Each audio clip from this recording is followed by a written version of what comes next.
এই ছবিটা যিনি তুলেছিলেন সেই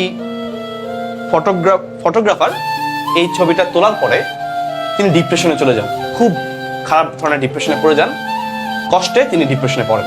কেন?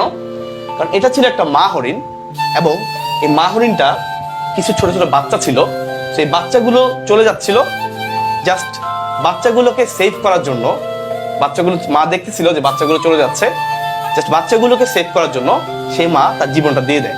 অর্থাৎ সে চাইলে কিন্তু ইজিলি বাচ্চাগুলোকে রেখে সে ইজিলি পালাতে পারতো, বাট ঘটনা ঘটেছে উল্টা। নর্মালি যেটা ঘটে, বাচ্চাগুলো ছিল, বাচ্চাগুলো চলে যাচ্ছিল, এটা দেখে মা একটু সাইড হয়ে দাঁড়িয়ে গিয়েছে যেন বাঘগুলো এসে তাকে অ্যাটাক করে, বাচ্চাগুলোকে ছেড়ে দেয়। সো এটাই হয়েছে। এবং এই ফটোগ্রাফার যখন এই ছবিটা তুলছিলেন তিনি খুবই ডিপ্রেশনে পড়ে গিয়েছিলেন, কষ্টে। সো এই হচ্ছে আসলে মা, যিনি হচ্ছে সবসময় তোমার জন্য পুরো টাইম তোমার জন্য স্যাক্রিফাইস করে যাচ্ছে। সো তোমার মা এবং তোমার বাবা যে স্বপ্ন দেখে যে তুমি এক সময় অনেক ভালো কিছু করবে, তুমি ইনশাআল্লাহ এইচএসসিতে ভালো একটা জিপিএ নিয়ে তুমি ভালো জায়গায় চান্স পাবে, ভালো মানুষ হবে। সো সেই ভালো মানুষ হওয়ার যেই ইচ্ছা তোমার বাবা মার ছিল, যে ত্যাগ তোমার বাবা মার আছে, যারা সবকিছু ত্যাগ করে তোমার ভালোর জন্য সারা জীবন কাজ করে যাচ্ছে, সেই বাবা মার জন্য কিছু তোমার করার সময় আসছে ভাইয়া।